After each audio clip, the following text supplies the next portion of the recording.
આજે માગસર માસની અંદર વધી એકમને શુક્રવાર આદ્રા નક્ષત્ર તો શ્રીજી ભગવાનના આજ મહાન એવું પ્રાગટ્ય થયેલું.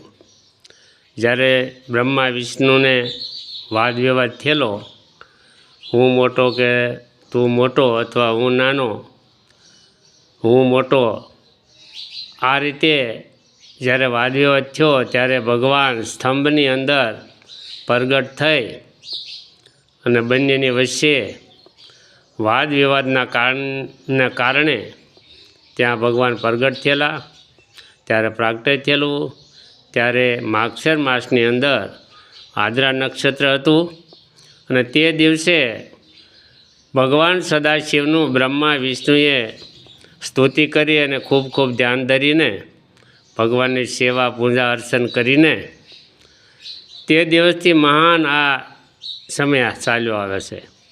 તો માગસર માસની અંદર આદ્રા નક્ષત્રના દિવસે જે કોઈ મનુષ્ય ભગવાન સદાશિવને બેલીપત્ર, પુષ્પો, ધૂપ, દીપ, દીવાબત્તી જે કોઈ કરશે તેઓના આ જન્મની અંદર આવ્યા એનો સફળ અવતાર થાય અને જન્મ ભગવાન સદાશિવના આવા કાર્ય કરવા માટે ફરીને જન્મ આપ્યા જ કરે. ભગવાન ભક્તિ કરવા માટે આપણો પુનર્જન્મ થયા જ કરે. એમ કરતાં જ્યારે પુણ્યનું ભાતું વધી જવાથી ત્યારે આપણને ભગવાનની સાયુજ્ય મુક્તિ મળે છે.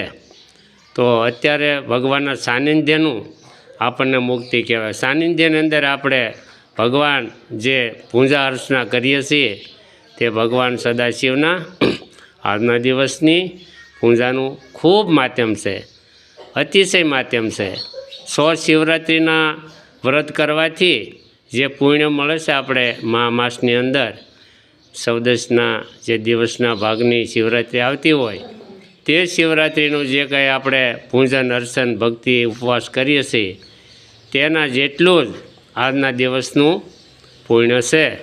માટે ભગવાન સદાશિવના આજના દિવસે જે કોઈ ભક્ત આ ભગવાન શિવની પૂજા અર્ચના, દીપમાળા, દીવાબત્તી અથવા જે કાંઈ પોતપોતાની રીતે યથાશક્તિ ઓમ નમઃ શિવાયના જાપ જપે, મૃત્યુંજયના જાપ જપે, આ કરવાથી ભગવાન સદાશિવ આપણી ઉપર રાજી રહે અને આપણા જીવનની અંદર, આપણા કુટુંબની અંદર ભક્તિમય જીવન જીવીને ભક્તિમય વાતાવરણ ઊભું કરીને જો સદાશિવની ભક્તિ કરવામાં આવે ને તો ભોળાનાથ ખૂબ રાજી થાય છે.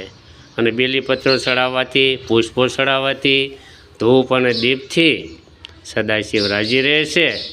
માટે આજના દિવસ માટે અમારે સંજયભાઈ આવ્યા છે, સંજયભાઈ કથિરિયા. તેઓ ખૂબ ભગવાન ભોળાનાથને ભક્તિ અને કાયમિક દર્શન, પૂજા અર્ચના, ધૂપ દીપ આદિ પણ જે કાંઈ ઘટતી વસ્તુ હોય તેઓ ભગવાન સદાશિવને અર્થે અહીંયા વાપરે છે. તો આવા મહાન એવા શિવના ભક્ત આજે આદ્રા નક્ષત્રના દિવસે અમારા સંજયભાઈ આવ્યા છે બેલીપત્ર ચડાવવા. તો ત્રિદલમ ત્રિગુણાકારમ ત્રિનેત્રમ ત્રિઆયુધમ ત્રિજન્મ પાપ સંહારમ એક બેલીપત્રાણી શિવાર પરમસ્તુ. ઓમ ત્રિશાકે બેલપત્ર સ કોમલે શુભમ શિવ પૂજા કરિષ્યામિ એક બેલીપત્રમ શિવાર પરમસ્તુ. દંતી કોટિ સહસ્રાણી વાજપેયી શતાની સહ સોમ યજ્ઞમ મહાપુણ્યમ એક બેલીપત્રાણીમ શિવાર પરમસ્તુ.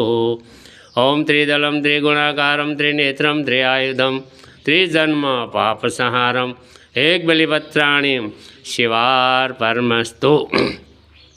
હરિ ઓમ માલ્યાદિનીમ સુગંધિનીમ હે વૈ પ્રભુમયાનિતાનીમ પુષ્પાણીમ પૂજાર્થે પતિગૃહતામ એક પુષ્પાણીમ શિવજી ભગવાનને સમર્પયામી.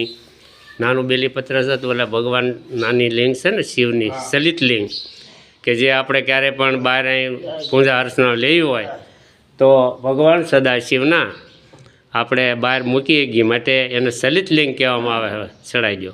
ત્રિદલમ ત્રિગુણાકારમ ત્રિનેત્રમ ત્રિઆયુધમ ત્રિજન્મ પાપ સંહારમ એક વ્રતાણીમ શિવાર પરમસ્તુ. હવે ભગવાન સદાશિવને પુષ્પ અર્પણ કરી દો, બેલીપત્ર ચડાવ્યા.